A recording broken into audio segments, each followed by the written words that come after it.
Aujourd'hui, on fait la suite de la suite d'une longue suite, finalement, qui a commencé en janvier, il y a 1 an et demi à peu près. Donc, c'est suite de la lettre aux Romains, on est rendu au chapitre 8, verset 19, 20, 21, 22, 23. Dans ce secteur-là, on bloque un bout parce que il y a du concentré d'informations qui nécessite qu'on prenne le temps de bien regarder ça. Okay?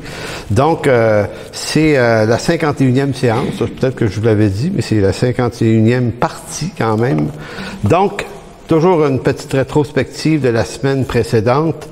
On a vu la semaine dernière que le lieu où nous irons passer l'éternité est sans doute et très probablement une planète, une Terre renouvelée, une nouvelle planète Terre. Donc, on a vu qu'il y a d'autres scénarios qui expliquent ça. Il y a d'autres façons de le voir. Certains voient un cube flottant dans un firmament imprécis. D'autres ont vu qu'on pouvait flotter sur des nuages. Mais bon, plus précisément, l'Écriture insiste sur la recréation de toutes choses, et c'est pourquoi Paul mentionne ce qu'il mentionne au verset 19, 20, 21, et on va voir ça tout à l'heure, on va relire le texte. Juste avant, il faut parler que le renouvellement, si on est renouvelé à quelque chose. Il fallait qu'il y ait quelque chose avant, qui a été perdu, pour qu'on puisse parler d'être renouvelé à la chose perdue. Donc, il faut qu'elle soit retrouvée. Donc, qu'est-ce qui a été perdu? En fin de compte, c'est la réalité de l'homme et la femme en Éden. Et c'est intéressant parce que des fois, on pourrait dire, on va être restauré au type de vie qu'il y avait en Éden avant la chute. Et quand on s'intéresse au sujet, sur le plan des théologiens, ils sont pas tous d'accord avec ça. Mais c'est un détail pas important, pas bien important, parce qu'on peut pas, ça fait partie des questions théologiques qu'on peut pas vraiment clairement régler. Mais on peut juste dire, voici la possibilité. Certains pensent qu'on retourne à ce que était la vie avant la chute. C'est quand même pas mal. Mais certains croient qu'on s'en va vers un Éden mieux. Pourquoi?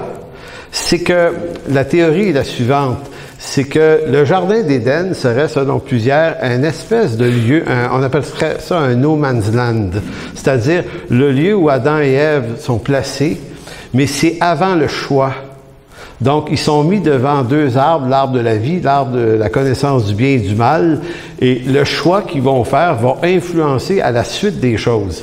Donc, avoir choisi l'arbre de la connaissance du bien et du mal a eu des répercussions désavantageuses, négatives, la chute.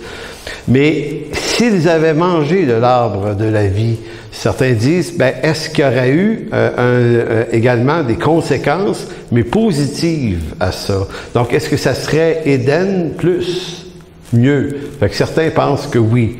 Maintenant, il n'y a rien de plus à dire là-dessus, parce que vous savez, c'est comme parler de la chose qui n'est pas arrivée. Mais en même temps, on s'en va sur une nouvelle terre et des nouveaux cieux, et ça ne sera pas qu'un Éden, ça va être une planète entière, selon toute vraisemblance. Donc aujourd'hui, on se questionne à savoir comment sera cette vie éternelle. Et j'ai trouvé ça intéressant de n'avoir parlé la semaine passée, on a commencé à décrire ça, puis il y a quelques personnes qui m'ont interpellé là-dessus pour me dire que ça faisait du bien d'entendre parler de ça. Évidemment, on aime toujours ça, des prédications, en tout cas, c'est intéressant, mais il y avait comme une instance en disant, ça c'est un sujet qu'on n'entend pas parler souvent, puis pourtant, c'est le plus grand des voyages qu'on va faire, on va s'en aller quelque part après notre mort ou au retour du Seigneur, bref, c'est ça, puis quelle que soit votre posture eschatologique, ça change rien qu'on va tous faire un grand voyage. On va tous se retrouver dans un nouvel ordre éternel, appelé la nouvelle terre et les nouveaux cieux. Et lorsque l'Écriture nous parle de ça, elle nous en parle avec un langage qu'on appelle un langage figuré et hautement symbolique. En d'autres mots, on comprend vers où on s'en va, mais à travers un ensemble d'images. Et c'est ça qui est toute la difficulté. Maintenant, ce qu'on va voir aujourd'hui à partir de Ésaïe 65, un des textes majeurs sur la nouvelle création, c'est le type de langage qu'utilise le prophète Ésaïe et les autres prophètes, parce qu'on aurait pu aller lire Ézéchiel 34. Il y a beaucoup de textes qui font la promotion de cette nouvelle terre et de ces nouveaux cieux, qui nous en parlent beaucoup. Et l'Ancien Testament, et notamment la partie des prophètes, parle avec un type de langage figuratif. Certains appellent ça le discours apocalyptique, c'est-à-dire c'est une façon dans la culture juive que les Juifs avaient de se dire des choses, et c'est quelque chose qui nous échappe, parce que nous, on est beaucoup, quand on se parle très, très directement, on est descriptif dans nos échanges. Maintenant, est-ce qu'il y en a qui se sont intéressés à la littérature du 18e siècle ici? Avez-vous déjà lu du Voltaire, Rousseau, des gens comme ça? Si vous lisez ça, vous allez voir, il y a de l'élégance dans la façon de dire les choses. Luther a écrit un livre qui s'appelle Le Cerf Arbitre. C'est un des livres les plus riches que j'ai lu de ma vie, mais les plus drôles en même temps, parce que Luther avait ce sens de l'image, de la figure. En d'autres mots, à un moment donné, il répond à son ennemi théologien qui était Érasme de Rotterdam. Les deux se prennent dans un débat. Et Luther traite Érasme c'est assez vulgaire ce qu'il lui dit, mais il lui dit avec des mots d'une haute éloquence. Il lui dit comment une bouche aussi pure et si belle, remplie de paroles d'or, qui sort de ta bouche, Érasme, peut-il à la fois sortir de cette même bouche couverte d'or des détritus? Et là, il insulte le gars avec la prestance d'un discours, et c'est quand même drôle de lire ça. Nous, quand on veut s'insulter, c'est 2-3 mots. On s'envoie promener assez vite, puis c'est fait. Puis, alors que eux, même en s'insultant, savaient avoir de la classe. Bon. Pourquoi je vous dis ça? C'est que dans l'Ancien Testament, les prophètes, le langage prophétique utilise un langage plein d'images comme ça. Et c'est ça qui nous mêle un peu dans notre interprétation en herméneutique aujourd'hui, c'est que on ne sait pas bien lire ces textes-là, fait qu'on les interprète de façon très littéraliste, et souvent ça ne fait pas de sens. Donc voilà, en gros, l'introduction. On va toucher un peu à l'eschatologie aujourd'hui, mais le but, c'est pas de l'eschatologie, c'est pas de la posture eschatologique, peu importe la posture que vous avez, ça change pas grand-chose, sauf que ces textes-là se regardent à travers quand même une lunette eschatologique, c'est-à-dire toute la question prophétique, fin des temps et tout ça. Mais ce que je veux qu'on retienne, surtout aujourd'hui, c'est pas la question de l'eschatologie, c'est toute la question du bonheur. Donc, bien que la thématique de la nouvelle terre et des nouveaux cieux touche à l'eschatologie biblique, ce n'est pas ça l'enjeu de cette prédication aujourd'hui, mais l'enjeu, c'est la qualité du bonheur qui nous attend dans une vie meilleure, dans un lieu où il n'y aura plus de, et je vous nomme, parce que de la façon dont les prophètes de l'Ancien Testament, et même Jean dans l'Apocalypse nous en parle, il nous dit moins qu'est-ce que c'est que tout ce que c'est pas par comparaison. Donc, c'est que les prophètes n'ont pas le choix de nous parler par rapport à des référents qu'on comprend. Nous, on vit dans un monde matériel, dans des conditions matérielles et humaines. Donc, comment traduire une réalité spirituelle qui est complètement en dehors de notre temps et de notre forme à nous expliquer ça. Donc, on est obligé d'utiliser un langage d'homme et des comparaisons d'hommes. C'est fréquent. Parce qu'en même temps, si on voulait, quand Paul est allé visiter le 3e ciel, dit-il aux Corinthiens dans sa 2e lettre, il dit, j'ai vu là des choses ineffables. Et le mot ineffable, dans le grec, c'est un mot qui veut dire, j'ai vu ce que je peux pas vous expliquer avec des mots d'homme. Il n'y a pas de langage. Donc, on sent qu'il n'a pas vu juste quelque chose de plus beau. Parce que ça, il aurait pu le dire. Ou quelque chose de plus magnifique ou de plus grandiose. Mais il a vu quelque chose d'effectivement, sans doute, extrêmement grandiose. Mais c'est comme s'il disait, comment vous l'expliquez? Donc, si des prophètes veulent nous expliquer, ils vont être obligés de prendre des comparatifs d'ici-bas qui nous font comprendre dans une forme d'amoindrissement parce que les mots manquent.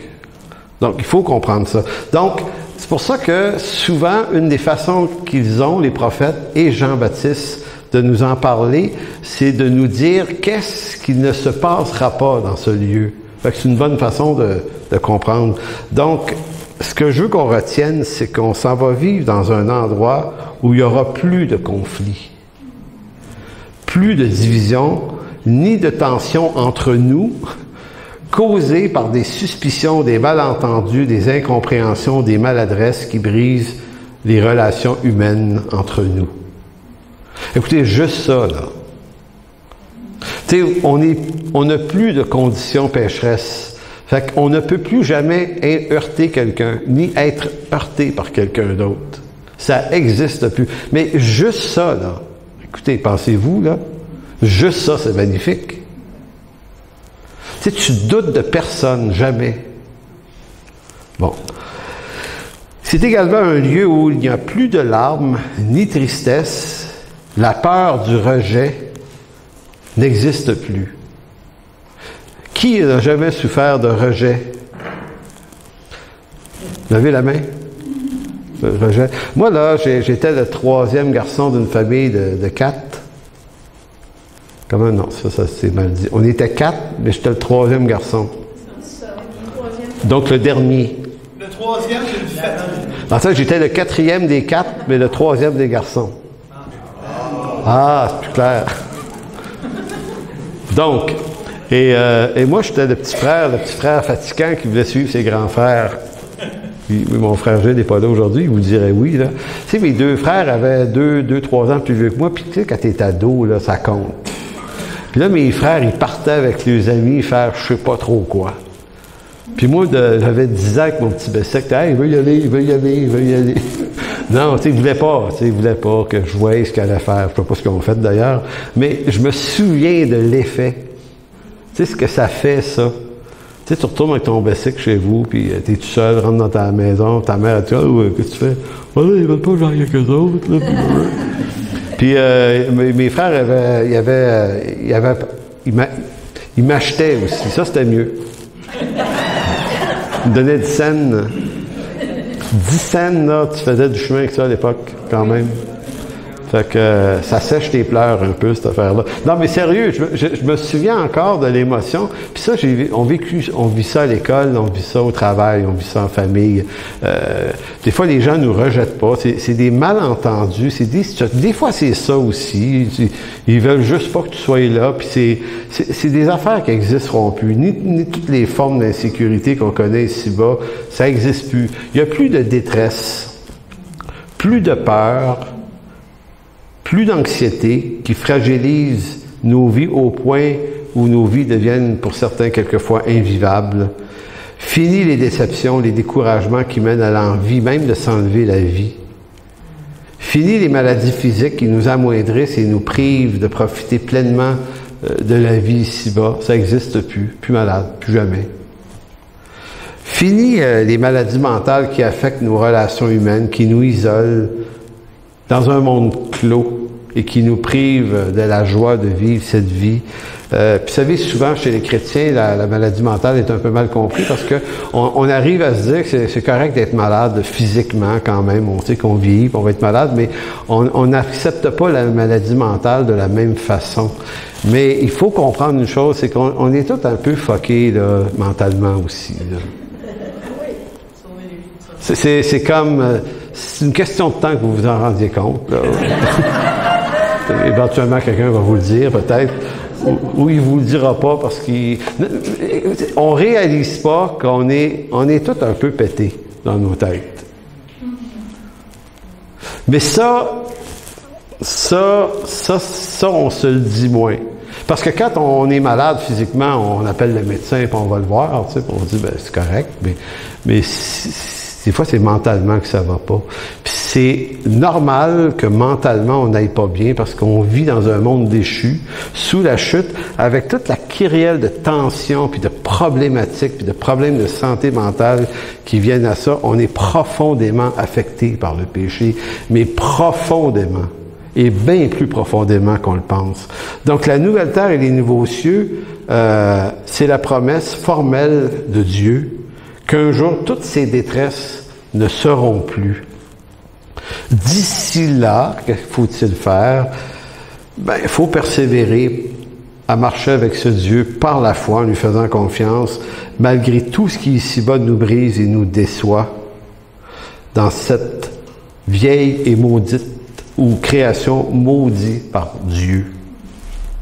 Alors, tournez dans Romains chapitre 8, les versets 19 à 23, qui dit « Aussi la création », pas aussi, en d'autres mots, nous attendons la restauration, mais aussi la création attend-elle avec un ardent désir la révélation des fils de Dieu. Car la création a été soumise à la vanité. On a vu la semaine passée, vanité parle de dépravation aussi. Non de son gré, mais à cause de celui qui y a soumise avec l'espérance qu'elle aussi sera affranchie de la servitude à la corruption pour avoir part par participation à la liberté de la gloire des enfants de Dieu. Donc, ce qu'on voyait la semaine passée, puis il faut poursuivre un peu dans ça, c'est que on n'est pas juste, nous, les humains sauvés, puis sur une planète avec rien d'autre. Tu sais, comme une espèce de, je sais pas moi, un plancher qui fait le tour, là. Tu sais, il n'y a rien d'autre, il n'y a pas d'arbre, il n'y a pas de... Une roue d'hamster. Une roue d'hamster. Comprenez-vous, c'est toute la création également qui attend la liberté de la gloire des enfants de Dieu. Donc, elle aussi est restaurée. Et on va voir tout à l'heure de quelle façon Ésaïe 65 en parle. Donc, qu'est-ce que veut dire avoir part à la liberté de la gloire des enfants de Dieu?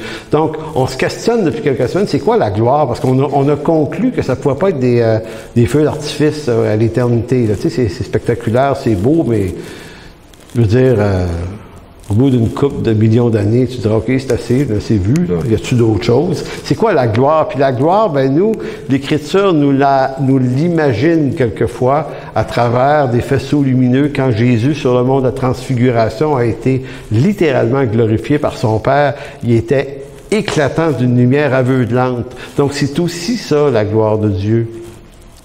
Mais c'est pas que ça, parce que lorsque Jésus est revenu dans un corps glorifié après la résurrection, il avait ce corps qui est son corps éternel à lui.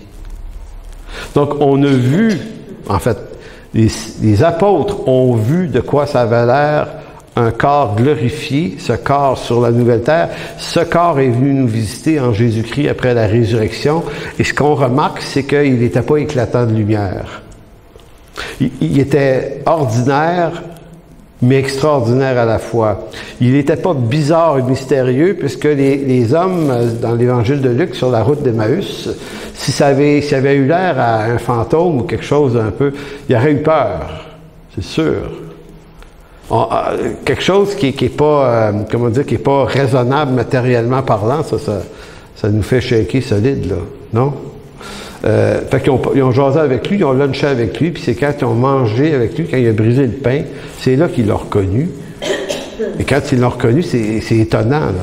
Puis en même temps, ce personnage, Jésus, il est disparu là, devant eux, les laissant seuls. Là, c'est comme... Là, une petite frousse, là, ici. Tu sais, il est là, tu parles avec, on mange, pouf, plus là. Et où? C'est ça. Il passait à travers les murs, il est apparu aux apôtres, mais il a mangé du poisson avec eux. Donc, et il y avait des traces, des clous. Il portait les stigmates de la crucifixion. Donc, on sait déjà que c'est ça. Puis, il n'y a pas de lumière. Il n'est pas lumineux dans cette condition-là. Donc, vous voyez qu'il y a beaucoup de possibilités. Donc, la gloire, dans l'Écriture, n'exprime pas forcément un rayonnement spectaculaire, mais elle nous parle également d'une gouvernance. C'est-à-dire l'homme qui entre dans un règne, celui de Jésus-Christ. Régner, c'est gouverner. Donc, on peut dire de roi ou de reine, il n'y en a presque plus aujourd'hui, qu'il y a quelque chose de glorieux à un roi ou une reine d'être élevé sur un trône. Tu sais, ça attire le respect, cette affaire-là. Tu sais, puis il y a des gens qui font du millage, tu sais, pour aller voir la reine. Puis il n'y en voit jamais, finalement, là. Tout ce qu'ils voient, c'est des clôtures, mais bon. Mais voyez-vous, il y a comme quelque chose qui nous fascine. Maintenant, une des particularités de la gloire à laquelle on est appelé, c'est pas juste d'être des espèces d'êtres vivants, ressuscités là, qui savent pas trop. Non, on est appelé à établir, à faire partie de la gouvernance de ce royaume-là. Si vous allez dans Romains 5, 17,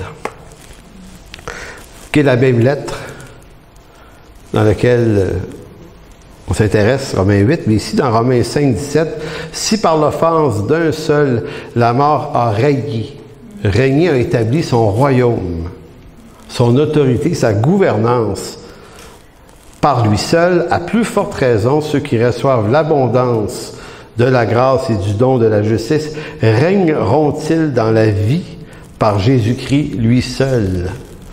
Paul, ici, ne parle pas de régner nécessairement ici-bas, là. Mais on entre dans une nouvelle sorte de vie en Jésus-Christ dans laquelle on va littéralement régner. C'est quand même fort. Dans Éphésiens 1.10, version Sommer, selon ce plan, nous dit Paul, c'est que ce qui est au ciel et tout ce qui est sur la terre doit être réuni sous le gouvernement de Christ. Donc, craignez pas les gouvernements mondiaux, puis ceux qui parlent, le gouvernement mondial va être bien dangereux. Il y a un seul gouvernement mondial qui va s'établir à la fin des temps, c'est celui de Jésus-Christ. C'est en vue d'une nouvelle terre et des nouveaux cieux. Tous les autres, depuis 4000 ans, ont échoué, puis ils vont continuer d'échouer. Mais le projet va toujours être là, mais c'est une des affaires les moins épeurantes. Malgré que c'est une des affaires qui fait le plus peur pour des raisons de théologie, malheureusement. Donc, la gouvernance de Christ, elle est établie, elle a commencé son règne à la résurrection de Christ. Et dans le déjà et le pas encore, c'est déjà fait, c'est déjà établi. Ça ne reste pas à être établi, c'est fait. Mais ça va entrer dans son plein couronnement, dans sa plénitude, au retour de Jésus. Ou à moins qu'on décède avant ça, ben on rentre dans les prémices de cette réalité-là. Le verbe régner, c'est il y a un nom propre en français. Savez-vous c'est quoi le mot qui vient du beau grec régner? Royaume. Basile. Ah oui, la Basile, tu vois, la maison. Basile, basiléo veut dire régner. Et il y a des gens qu'on a appelés, il y avait Cré-Basile ici au Québec il y a plusieurs années. Donc, il y a Saint-Basile aussi, ça arrive sud, hein? Bon, c'est Saint-Basile le Grand.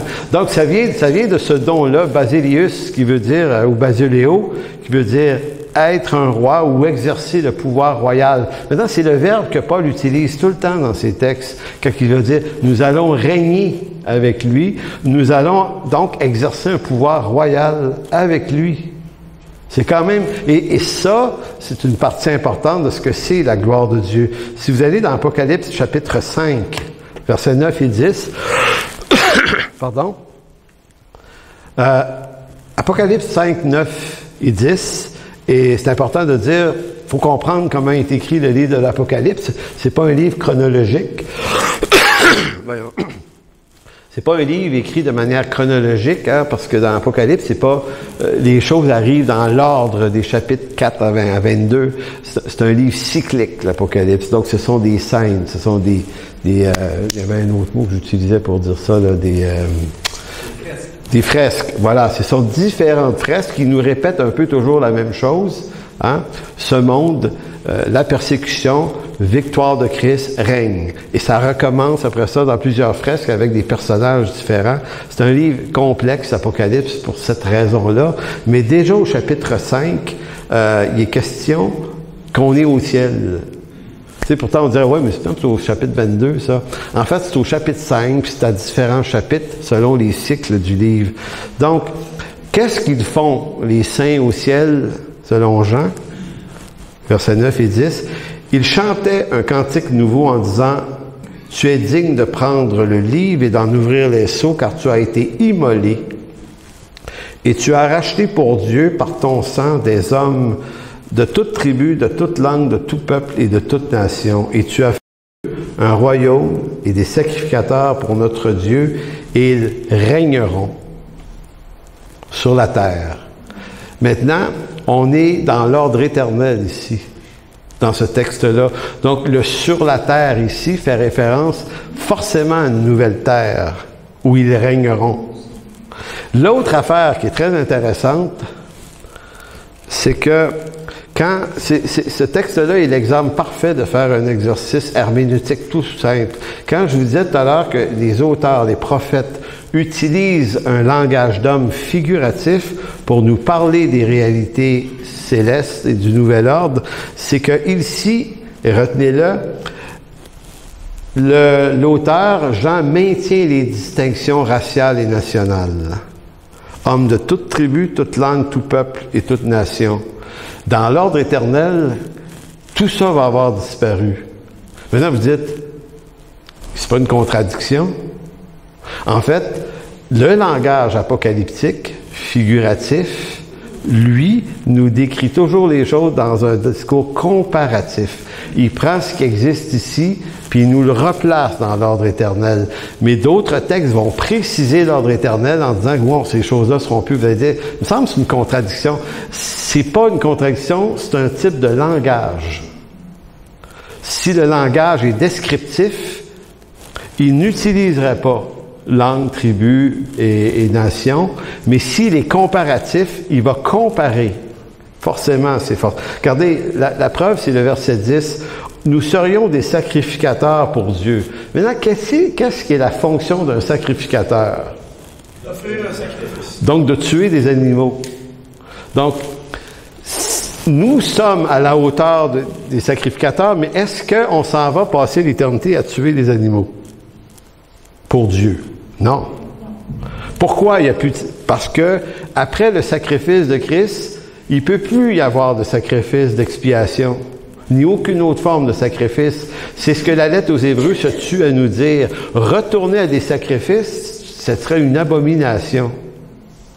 Maintenant, pourquoi Jean dit, oui, mais nous serons des sacrificateurs dans ce nouvel ordre? Ben, c'est figuratif. Il est en train de montrer, en d'autres mots, c'est la comparaison du rang qu'on a actuellement par rapport à un rang très élevé devant Dieu. Le sacrificateur, c'était la fonction de l'homme la plus élevée qu'on ne pouvait pas trouver sur terre dans l'Ancien Testament.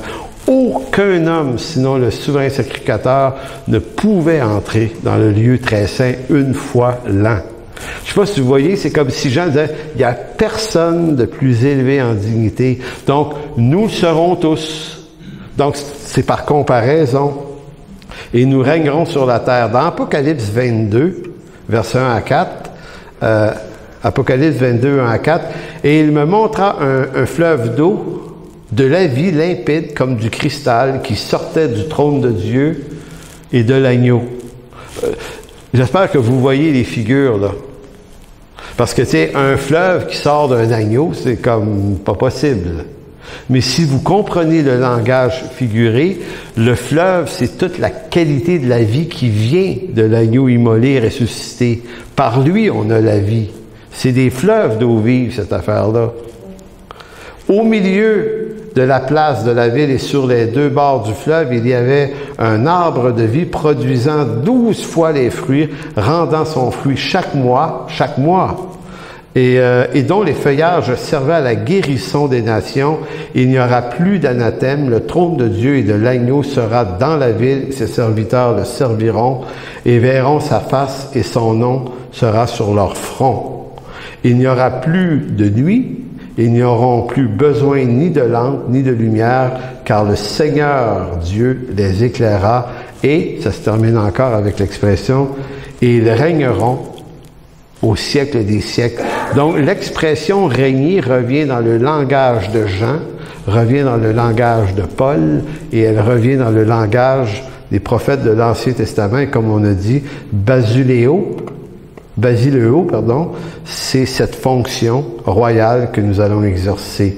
Donc, au chapitre 5, le chapitre 5 nous décrit, d'Apocalypse nous décrit l'action comme étant sur la terre, et au chapitre 22 nous parle de régner pour les siècles des siècles. Donc, c'est une autre fresque qui raconte un peu différemment la même histoire. Donc, c'est comme si on complétait, on va vivre, régner sur la terre au siècle des siècles.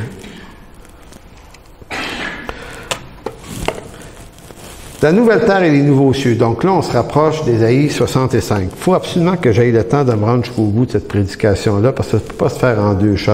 Donc le prophète Ésaïe parle des conditions de vie sur cette nouvelle terre en décrivant une création restaurée.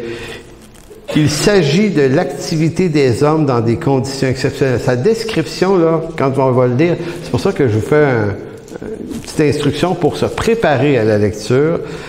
La façon avec laquelle Ésaïe parle, c'est qu'il parle de cette autre vie dans un autre ordre, nouvelle création, mais il en parle non pas en la décrivant, mais en la comparant au référent de nos vies ici. Parce que c'est ça, c'est ce langage-là qu'on est capable de capter.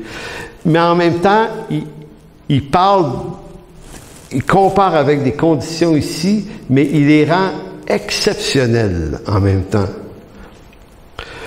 Ceux qui vont défendre la posture prémillénariste, ceux qui pensent à un millénium littéral, par exemple, vont voir dans Ésaïe 65 ce qui va se passer durant le millénium. Pour eux, c'est pas le nouvel ordre céleste, la nouvelle terre et le nouveau cieux, mais c'est cette période de 1000 ans.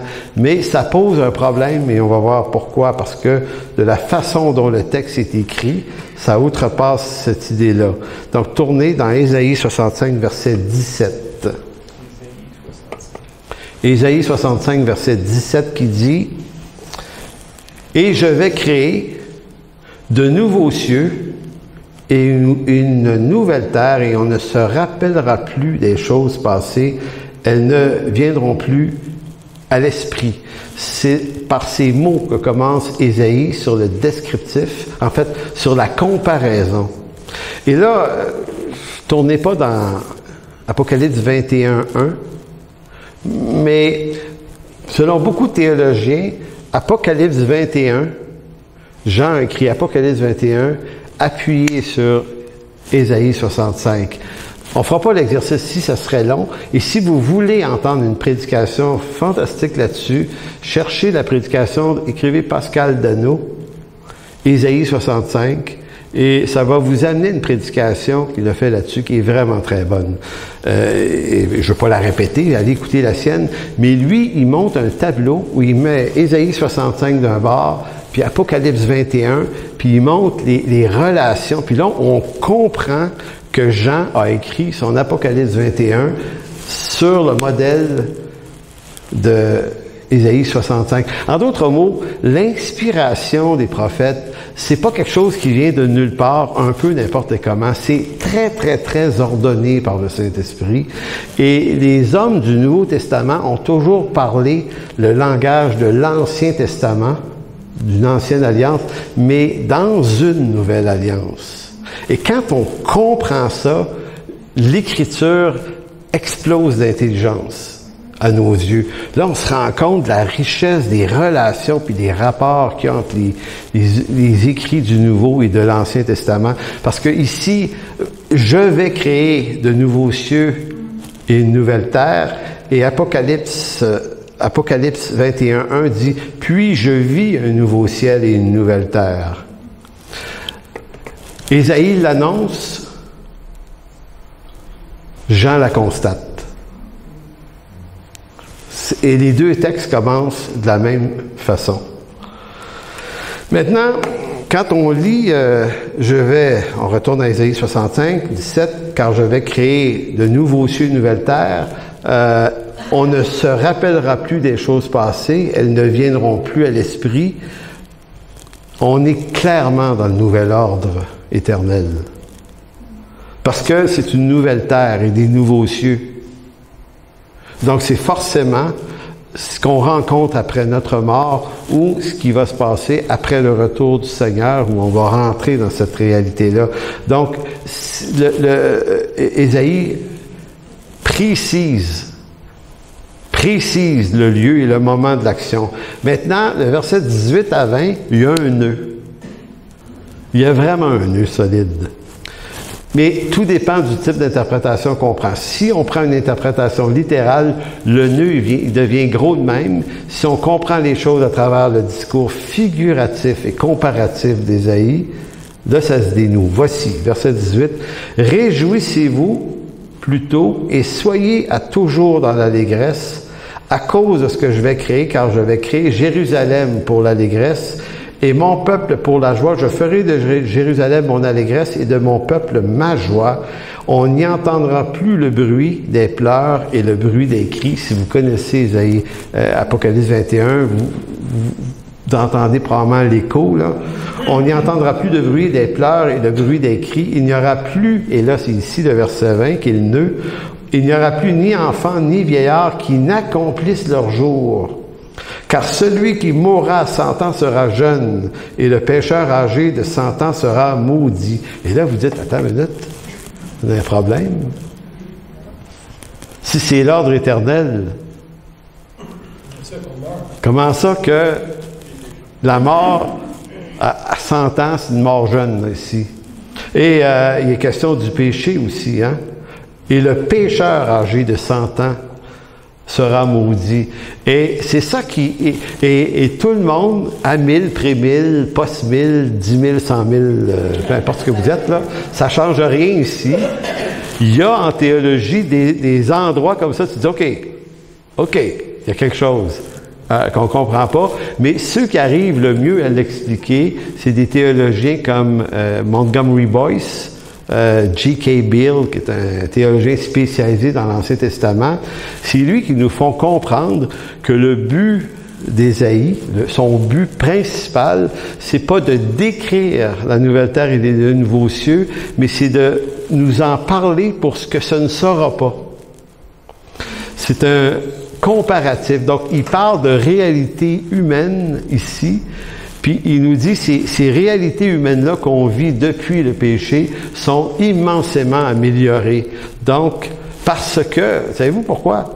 Parce que quand on va lire Apocalypse 21, c'est Jean qui reprend le texte d'Ésaïe. Jean va dire « Et la mort ne sera plus ». Donc, dans le discours de Jean, et là, ici, écoutez, là, j'espère que je ne vous mêle pas, là. En théologie, il y a ce qu'on appelle la révélation progressive. Depuis l'Ancien Testament, la première promesse qu'on a sur le salut, Genèse 3,15, c'est que la descendance de la femme va écraser la tête du serpent. Si on avait juste ça pour se faire une tête là-dessus, ça ne voudrait pas dire grand-chose. Donc, tout l'Ancien Testament est bâti sur un éclairage qui, de progrès en progrès, trouve une pleine lumière en Jésus-Christ et dans les écrits apostoliques. Donc, comme on dit en herméneutique, c'est les personnages, c'est les apôtres, c'est Jésus, ceux du Nouveau Testament, qui vont éclairer tout ce qu'ont dit les prophètes dans l'Ancien Testament. Si on accepte cette idée-là, eh bien, on accepte que Jean ne contredit pas Ésaïe, mais clarifie ce que Ésaïe ne clarifie pas, parce que c'est pas à lui de le faire. Donc, pourquoi le prophète parle-t-il du pécheur et de la mort, alors que nous savons que dans la nouvelle création, ça ne devrait pas en faire partie? Ben, de l'avis de plusieurs spécialistes, c'est une histoire, une question de genre littéraire de l'Ancien Testament. Le prophète utilise, ou les prophètes utilisent un discours comparatif, figuratif et symbolique, et non descriptif et littéral. Ça signifie pas qu'ils ne décrivent pas des vraies choses qui vont arriver. Ça signifie qu'ils en parlent avec une quantité de symboles qui sont reconnaissables par les lecteurs. Son but n'est pas tant d'énumérer une liste exhaustive des choses que contient cette nouvelle création, mais de montrer plutôt la supériorité de cette nouvelle création face à l'ancienne et les complications depuis la chute. Dans ce genre apocalyptique, il est commun de décrire la nouvelle création en termes qui appartiennent à l'ancienne création. Je vous donne un exemple. Tournez dans Apocalypse 7, 9. Après cela, je regardais et voici, il y avait une grande foule que personne ne pouvait compter. Encore ici, toute nation, toute tribu, tout peuple, de toute langue. Ils se tenaient devant le trône et devant l'agneau, revêtus de robes blanches et de palmes dans leurs mains. Écoutez, ici, l'ordre linguistique et national est maintenu dans Apocalypse 7. Pourtant, dans l'ordre éternel, les appartenances linguistiques et nationales vont avoir disparu. On ne sera plus des Canadiens ou des Québécois. Mais vous dites, mais pourquoi Jean dit ça? Figuratif. Il nous parle à nous d'un ordre éternel, mais il ne le décrit pas. Il le compare à ce qu'on connaît. Regardez, dans Galates chapitre 3, c'est l'apôtre Paul qui clarifie le mieux. 3,26 va dire « Car vous êtes tous fils de Dieu par la foi en Jésus-Christ, vous tous qui avez été baptisés en Christ, vous avez revêtu Christ, et il n'y a plus ni juif, ni grec. » C'est vrai à partir de maintenant dans la réalité spirituelle, mais c'est une déclaration que Paul fait par rapport aux réalités célestes dans lesquelles on entre. Il n'y a plus ni esclave ni libre, il n'y a plus ni homme ni femme, car vous êtes tous un en Jésus-Christ. Si vous êtes à Christ, vous êtes de la postérité d'Abraham, héritier selon la promesse. Donc, ce que Paul est en train de dire aussi, c'est que tous les héritiers d'Abraham et de ses promesses, donc les sauvés, les rachetés, quittent leur appartenance nationale dans la réalité de Christ. Dans notre réalité humaine, non. On est toujours des Canadiens ou d'une autre nationalité, mais dans la réalité céleste, c'est plus ce qu'on est. Fait qu'il faut toujours jongler avec ces deux idées-là. Donc, dans le texte d'Ésaïe 65, pourtant, Ésaïe décrit la réalité éternelle, mais il parle de famille, il parle de vieillards, il parle d'enfants. Donc, encore là, est-ce que Ésaïe est en train de contredire l'ordre éternel? Non. Il est dans un comparatif. La réalité des vieillards dans l'ancienne vie, celle terrestre, par rapport, il veut la comparer pour montrer la supériorité de ce qui s'en vient. Le discours figuratif est très important dans Marc 12, 26. C'est pour ça que tous les textes éclairent. Hein? Vous vous souvenez de l'histoire des Sadducéens qui sont allés voir Jésus en lui disant, écoute, on a une colle pour toi. Il y avait un homme, une femme mariée à un homme. Puis il y avait 6 frères, le gars. Et là, il dit, le premier mari, il est mort.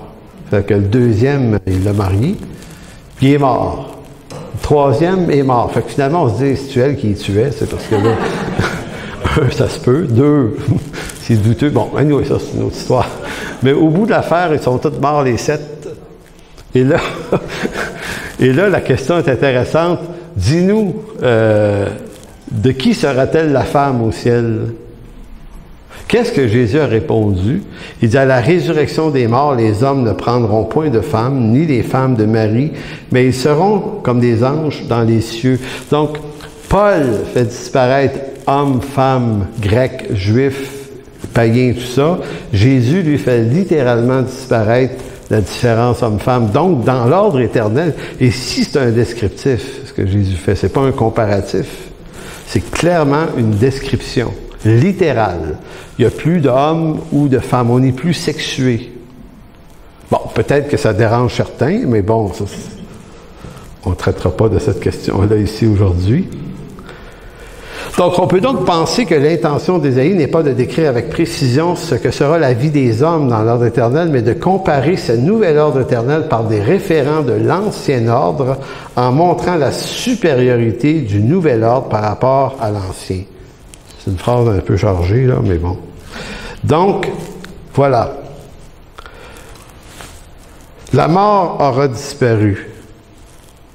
Même si Ésaïe 65, dans son comparatif, il ne la fait pas disparaître, Jésus, par l'apôtre Jean, dans Apocalypse 21, 4, il reprend une déclaration d'Ésaïe 65, mais il la complète en disant « Il essuiera toute larme de leurs yeux et la mort ne sera plus.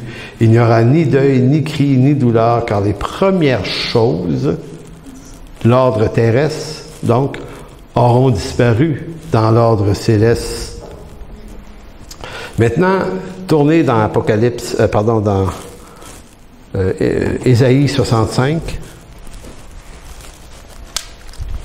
On va lire le reste du texte. C'est-tu mêlant, mon affaire, ou... Ça va? OK. C'est limpide comme le cristal qui sort du trône de Dieu de la vie. Merci. Donc, regardez comment Ésaïe décrit la vie des êtres humains renouvelés dans le nouvel ordre éternel. Il dit, ils bâtiront des maisons, ils les habiteront, ils planteront des vignes et en mangeront le fruit. Ils ne bâtiront pas des maisons pour qu'un autre en les habite, ils ne planteront pas des vignes pour qu'un autre en mange le fruit, car les jours de mon peuple seront comme les jours des arbres. Et mes élus jouiront de l'œuvre de leurs mains, ils ne travailleront pas en vain, ils n'auront pas des enfants. Et c'est là qu'on voit l'apparence de la famille encore. C'est comme si on avait des enfants encore, puis on se mariait, puis on procréait. Mais en réalité, non. Mais pourquoi? C'est ça, Isaïe, lui, par comparaison, il le fait. Là. Ils n'auront pas des enfants pour les voir périr, car ils formeront une race bénie de l'Éternel et leurs enfants seront avec eux. Avant qu'ils m'invoquent, je répondrai. Avant qu'ils aient cessé de parler, j'exaucerai. Le loup et l'agneau paîtront ensemble. Le lion, comme le bœuf, mangera de la paille. Et retenez ça, le serpent aura la poussière pour nourriture. Il ne se fera ni tort ni dommage sur toute ma montagne sainte, dit l'Éternel. Ésaïe 65. On voit bien dans ce texte, les référents apparaissent. Maintenant, ce qui est vraiment, vraiment fort dans le texte d'Ésaïe, c'est l'écho de Genèse 3. On ne lira pas Genèse 3, ce serait trop long, mais ce que beaucoup voient, puis quand on se donne la peine de le remarquer, Ésaïe 65, c'est un texte qui renverse la malédiction de la chute. Donc, Ésaïe parle en fonction de la chute. En d'autres mots, c'est comme l'effet miroir. J'expliquais dans une capsule dernièrement, le parlant en langue de Acte 2, c'est l'effet miroir du parler en langue de Genèse 11 à Babel. Il y a plein d'événements dans le Nouveau Testament qui ont un miroir dans l'Ancien. Si on veut comprendre ça ici, il faut aller comprendre ça d'abord ici. Pour comprendre Ésaïe 65, il faut se souvenir que Genèse 3, après la chute, Dieu avait maudit le sol. Il dit à l'homme, tu vas travailler à la sueur de ton front. En d'autres mots, les récoltes viendront pas facilement. Tu sais, les femmes vont souffrir par accouchement. Maintenant, quand on reprend le texte ici, les arbres vont produire. En d'autres mots, c'est la contre-malédiction, c'est la restauration de la malédiction, ce qui montre toute la force du discours figuratif et comparatif. Bon, donc c'est pour ça qu'on dit qu'il faut éviter d'adopter le langage littéraliste quand on lit ça, pour comprendre à quoi Ésaïe... Donc, il faut se mettre dans les bottines d'Ésaïe et dire, il parlait à partir de quoi, lui? Donc, évidemment, il utilise un discours figuratif. Je vais vous donner un exemple là, dans Marc 13. En fait, c'est Matthieu, hein, tu m'as dit, Matthieu 13. Matthieu 13, 43. J'avais une panoplie de textes, je me dis, si je fais ça, ça va être trop long, mais quand on écoute Jésus parler, Jésus, là, c'est incroyable comment il parle à la manière des prophètes de l'Ancien Testament, avec des images extrêmement fortes. Ici, il va dire, en parlant du nouvel ordre éternel, « Alors les justes resplendiront comme le soleil dans le royaume de leur Père. » Est-ce qu'on va tous être comme des soleils dans l'éternité? Non, mais c'est une figure, par exemple. Et c'est ce type de comparaison-là est repris à partir de ce que les disciples ont vu sur le monde de la transfiguration, quelqu'un de resplendissant, et ça décrit la présence de Dieu dans le livre de l'Apocalypse, c'est toujours resplendissant. Donc Jésus ici nous place dans la même figure.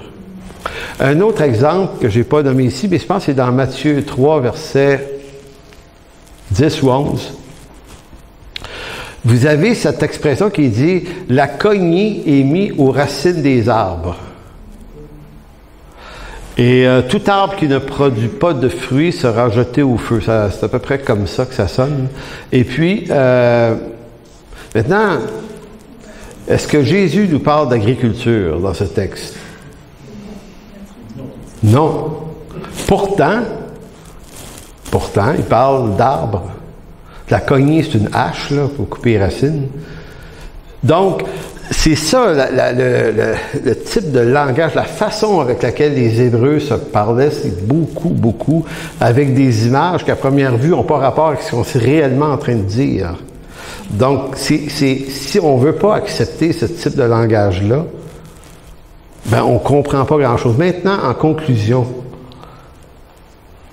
en terminant, que l'on soit à 1000, près 1000, possible, je dis 10 000, 100 000, comme vous voulez, je veux seulement conclure sur une idée qui me paraît plus importante que les postures d'interprétation que nous adoptons en théologie. Puis je suis pas en train de dire que les postures n'ont pas d'importance. Je suis en train de dire que des fois, on met ça en périphérie parce que quelque chose d'autre est plus important que ça.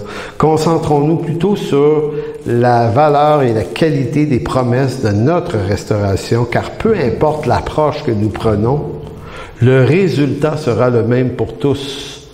Donc, nous allons tous vivre dans un monde extraordinairement merveilleux, dans lequel les effets de la malédiction de la chute ne seront plus. Et je termine. Le point majeur ici est que nous cesserons tous d'être tourmentés par l'état pécheur de notre condition humaine. Et je vous relis ce que j'ai lu au début dans mon introduction. Ça va être une vie où il n'y aura plus de conflits, plus de divisions, de tensions entre nous causées par nos suspicions, des malentendus, des incompréhensions, des maladresses qui brisent les relations humaines entre nous. Il n'y aura plus ni larmes, ni tristesse, ni peur de rejet, ni insécurité de toutes sortes. Plus aucune détresse, plus de peur, ni d'anxiété qui fragilise la vie, au point où elle devient invivable. Fini les déceptions et les découragements qui mènent à l'envie de s'enlever la vie. Fini les maladies physiques qui nous amoindrissent et nous privent de profiter pleinement de cette vie. Fini les problèmes de santé mentale qui affectent nos relations humaines, qui nous isolent dans un monde clos et qui nous privent de la joie de vivre. Donc, prions. Alors, Père, merci de bénir abondamment cette parole aujourd'hui. Merci pour ta bonté, merci pour ta fidélité. Seigneur, on veut vraiment te dire merci aujourd'hui pour cette réalité éternelle et céleste qui nous attend. Et Seigneur, ta parole nous en parle avec toutes sortes de figures et d'images. Et Seigneur, on ne comprend pas tout. Il semble, Seigneur, que ce qui va se passer là est tellement élevé au-dessus de nous, c'est tellement différent, c'est tellement extraordinairement différent, que Seigneur, c'est avec les faibles mots du langage humain que tu nous en parles par tes prophètes. Et même à ça, Seigneur, on arrive à capter tout l'extraordinaire de ce qui nous est promis. Et pour ça, Seigneur, cet après-midi, on veut juste te dire merci. Amen. Donc, Jean.